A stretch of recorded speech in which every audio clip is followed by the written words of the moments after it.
Hey, good morning Internet, j'espère que vous allez bien, je suis Ariane Evermint. Alors aujourd'hui nous allons parler de l'ail et tout de suite je vais vous présenter comment utiliser de l'ail pour combattre les parasites intestinaux. Allez, on le fait tout de suite.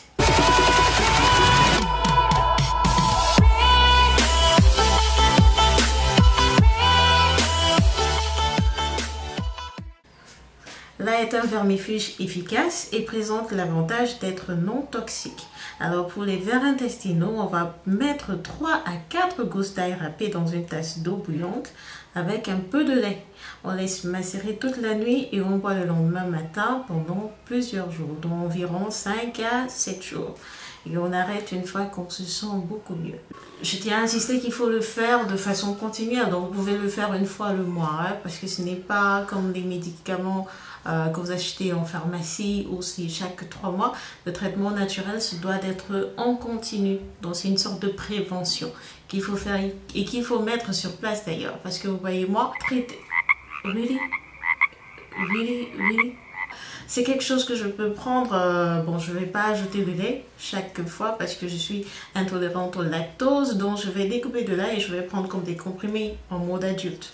Donc voilà un peu ce qu'il faut faire et allez on y va maintenant pour parler densément des 7 pouvoirs de l'ail. On commence effectivement par un de ces super pouvoirs qui est d'être un antiparasite. Donc si vous avez des vers intestinaux, que ce soit des ascaris ou alors que ce soit le ténia ou etc. En prévention, il faut prendre de l'ail de façon continuelle, de façon continue, sans oublier le fait qu'il faut veiller à son hygiène. Hein. C'est pas une question de juste prendre de l'ail et ensuite avoir des ongles sales par exemple et manger tout ce qu'on veut. Donc il faut nettoyer, couper les ongles continuellement s'ils deviennent un peu trop longs, ne pas garder ces jolis trucs longtemps parce qu'en dessous là, oui vous pouvez attraper des vers intestinaux si vous mangez avec les doigts par exemple. Pour les enfants, c'est pareil, vous lavez continuellement les mains au savon et vous coupez également les ongles. La deuxième chose qui concerne l'un des super pouvoirs de l'ail, c'est que c'est un antibactérien, un antimicrobien, un antifongique et un antibiotique. On est pas perdu. Il combine un peu tous ces éléments-là dans ces top. Si vous souffrez par exemple d'une angine, si vous avez une angine, j'ai sur cette chaîne une vidéo pour ce qui est de l'angine blanche et vous avez également présenté de ce côté-là une recette naturelle pour combattre l'angine blanche, excusez-moi.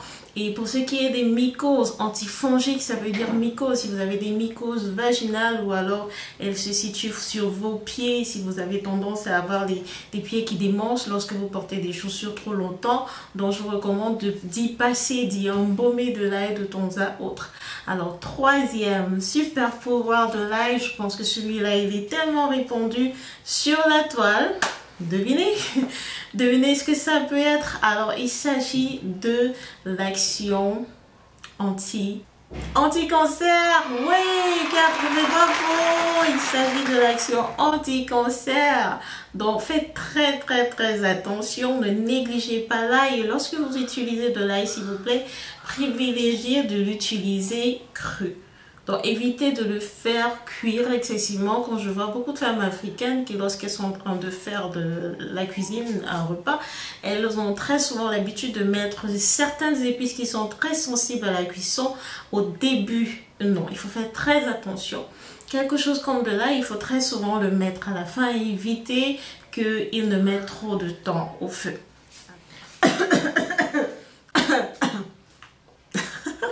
Est-ce que vous avez des troubles respiratoires? Est-ce que vous souffrez d'asthme? Est-ce que vous avez une toux gênante qui persiste malgré tous les traitements que vous pouvez avoir eu? Est-ce que vous avez une toux chronique? Là, il peut vous aider en ce sens. Donc, comme je le disais un peu précédemment, avant, il faut découper de l'ail et de le prendre à jeûne. Si vous ne supportez pas, si vous avez un estomac déjà sensible, alors vous réduisez l'ail en pâte et vous le prenez à la cuillère. Vous le prenez rapidement avec de l'eau, sinon ça va brûler la langue. Alors, je ne sais plus à quel niveau on en est. Honnêtement, vous pouvez me dire. L'ail est un allié imbattable du cœur. Si vous avez des problèmes de cholestérol, si vous avez déjà eu une première attaque, un accident cardiovasculaire, l'ail peut vous aider à prévenir tous ces troubles-là. Vous attendez encore quoi pour adopter l'ail? Parlons de la digestion à présent. Pour toutes ces femmes qui ont des problèmes de ventre, qui sont un peu proéminents également les hommes, hein, parce que c'est pas seulement uniquement les femmes. Si vous avez un problème de digestion, vous êtes constamment ballonné, vous avez des gaz, vous avez des flatulences. Quand on dort avec vous, c'est un cauchemar. Ça pue. Désolée.